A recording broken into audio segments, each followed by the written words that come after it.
O áudio desse livro está sendo gravado por Leda Ludwig. O Grande Conflito. Uma saga milenar e seu final surpreendente. Livro escrito por Ellen G. White.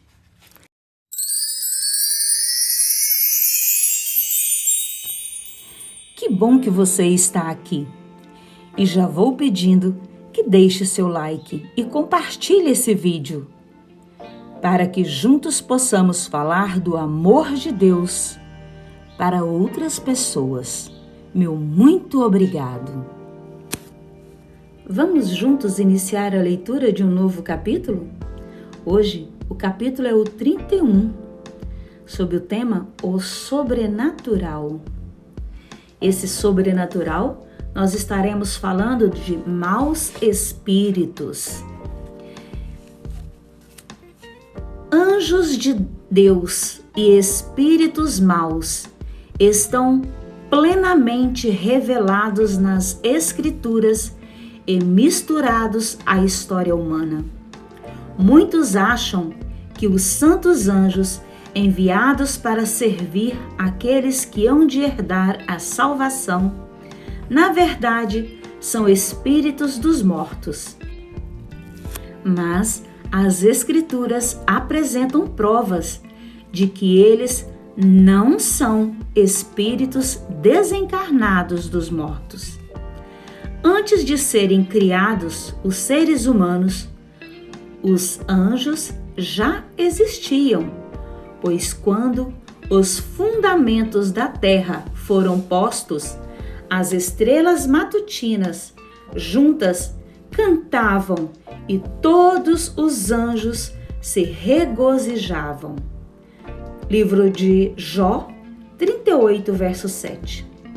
Após a queda de Adão e Eva, mas antes da morte de qualquer ser humano, Deus enviou anjos para vigiarem a árvore da vida.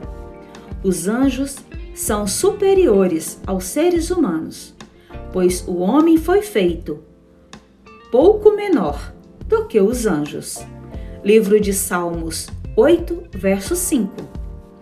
O profeta disse: Vi e ouvi uma voz de muitos anjos ao redor do trono. Na presença do Rei dos Reis, eles se posicionam. Seus servos que cumprem a sua vontade, que obedecem a sua palavra. Em incontáveis hostes, eles saem como mensageiros de Deus, à semelhança de relâmpagos. Tão ágil é o seu voo. Um anjo que apareceu junto ao túmulo do Salvador, com o rosto como um relâmpago. Os soldados tremerem de medo e ficaram como mortos. Livro de Mateus 28, versos 3 e 4. Quando Senaqueribe blasfemou contra Deus e ameaçou Israel, o anjo do Senhor saiu e matou 185.000 homens. Deus envia anjos em missões de misericórdia por seus filhos. A Abraão, com promessa de bênção, a Ló, a fim de resgatá-lo da destruição de Sodoma, a Elias, prestes a morrer no deserto, a Eliseu, com carros e cavalos de fogo, quando ele estava cercado por seus inimigos, a Daniel, quando foi abandonado para se tornar presa dos leões, a Pedro, condenado à morte na masmorra de Herodes, aos apóstolos na prisão de Filipos, a Paulo na noite tempestuosa no mar, a Cornélio, a fim de lhe abrir a mente para que aceitasse o Evangelho, a Pedro, para que fosse levar a mensagem de salvação ao gentio desconhecido. De todas essas maneiras, santos anjos ministram ao povo de Deus. Anjos da guarda. Deus designou um anjo da guarda para cada seguidor de Cristo. O anjo do Senhor é sentinela ao redor daqueles que o temem e os livra. Livro de Salmos 34, verso 7.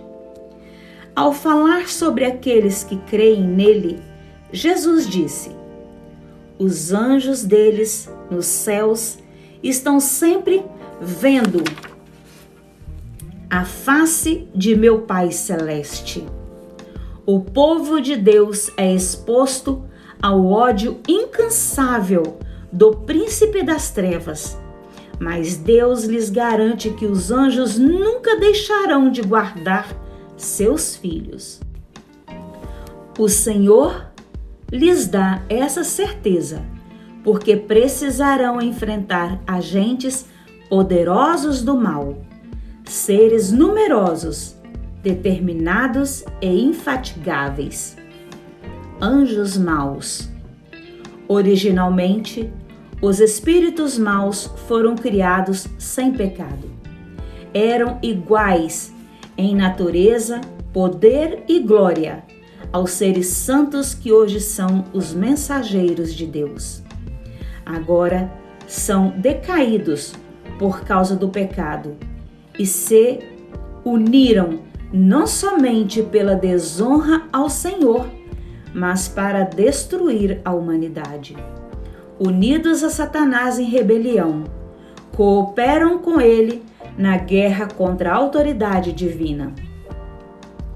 A história do Antigo Testamento menciona sua existência, mas durante a época em que Cristo esteve na terra, os espíritos maus mostraram seu poder na maneira mais assustadora. Cristo tinha vindo redimir a humanidade e Satanás estava determinado a controlar o mundo. Ele tivera êxito em estabelecer a adoração a ídolos em todas as partes da terra, com exceção na Palestina. Cristo veio à única terra que não havia cedido totalmente ao tentador. Estendeu os braços de amor e convidou todos a encontrar perdão e paz nele. Os anjos das trevas entenderam que, se a missão de Cristo tivesse sucesso, seu domínio logo terminaria. O Novo Testamento afirma com clareza que existe possessão demoníaca. As pessoas que padeciam desse mal não estavam apenas sofrendo de doenças com causas naturais. Cristo reconhecia a presença direta e a influência dos espíritos malignos. Os endemoniados de Gadara eram maníacos miseráveis que se contorciam, espumavam e tinham acessos de ira. Cometiam atos de violência contra si mesmos e colocavam em risco todas as pessoas que deles se aproximavam. O corpo ensanguentado e desfigurado deles e sua mente insana formavam um espetáculo que agradava o príncipe das trevas. Um dos demônios que controlava os sofredores disse: meu nome é Legião, porque somos muitos. No exército romano, uma legião consistia de 3 a 5 mil homens. Sob a ordem de Jesus, os espíritos maus deixaram suas vítimas e aqueles homens ficaram mansos, inteligentes e dóceis. Mas os demônios levaram um rebanho de porcos para dentro do mar. Para os habitantes de Gadara, aquela perda foi maior do que a bênção trazida por Cristo. Por isso, pediram ao divino curador que fosse embora. Ao culpar Jesus pelo prejuízo, Satanás despertou os temores egoístas do povo e impediu que ouvissem as palavras do Salvador. Cristo permitiu que os espíritos maus destruíssem os porcos como repreensão aos judeus que criavam animais imundos para obter lucro. Se Jesus não houvesse restringido os demônios, eles teriam não só afogado os porcos, mas também mandado seus cuidadores para dentro do mar. Além disso, Deus permitiu esse acontecimento para que os discípulos pudessem testemunhar o poder cruel de Satanás, tanto sobre pessoas quanto sobre os animais, e não se deixassem enganar por suas ilusões. Jesus também queria que as pessoas vissem seu poder quebrar o jugo do inimigo e libertar seus cativos. Embora Jesus tenha partido, os homens que ele libertou de maneira tão extraordinária permaneceram ali para contar aos outros sobre a misericórdia de seu benfeitor. A Bíblia registra outros exemplos. A filha da mulher Ciro-fenícia era gravemente afligida por um demônio, a quem Jesus expulsou com sua palavra. Livro de Marcos, capítulo 7, verso 25.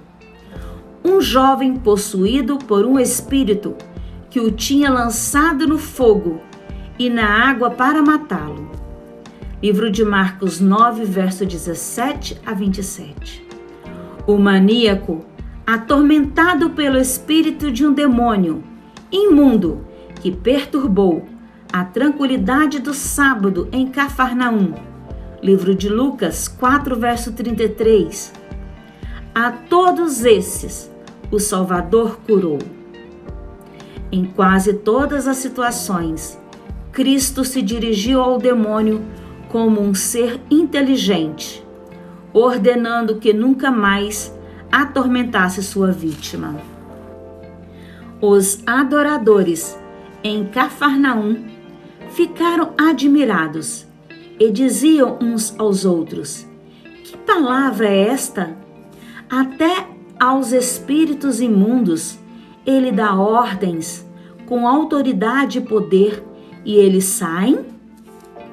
A fim de obter poder sobrenatural, alguns aceitavam de bom grado a influência satânica. É claro que essas pessoas não tinham nenhum conflito com os demônios. Incluso nesse grupo estavam aqueles que possuíam espírito de adivinhação. O mago Simão, o feiticeiro Elimas e a jovem escrava que seguiu Paulo e Silas em Filipos. Perigo. Ninguém está em maior perigo do que aqueles que negam a existência do diabo e de seus anjos. Muitos aceitam suas sugestões porque pensam estar seguindo a própria sabedoria. À medida que nos aproximamos do tempo do fim, quando Satanás empregará mais de seu poder para enganar, o inimigo espalha por toda parte a crença de que ele não existe. Essa é sua tática para se esconder e seu modo de agir. O grande enganador tem medo de nos familiarizarmos com seus enganos. A fim de esconder o seu real caráter, ele influenciou as pessoas a retratá-lo como algo ridículo ou desprezível. Agrada-se em ser retratado de forma cômica, disforme, metade animal e metade humano. Fica alegre ao ouvir seu nome ser usado em piadas e zombaria, por ter se mascarado com habilidade fenomenal. Muitas pessoas perguntam: este ser existe de verdade? Como Satanás tem facilidade para controlar a mente daqueles que não estão cientes de sua influência. A palavra de Deus nos revela suas forças secretas e isso nos coloca em posição de alerta. Segurança com Jesus. Podemos encontrar abrigo e libertação no poder superior do nosso Redentor. Temos o cuidado de deixar nossa casa segura, com cadeados e fechaduras, a fim de proteger de pessoas más, não apenas a nossa propriedade, mas também a própria vida.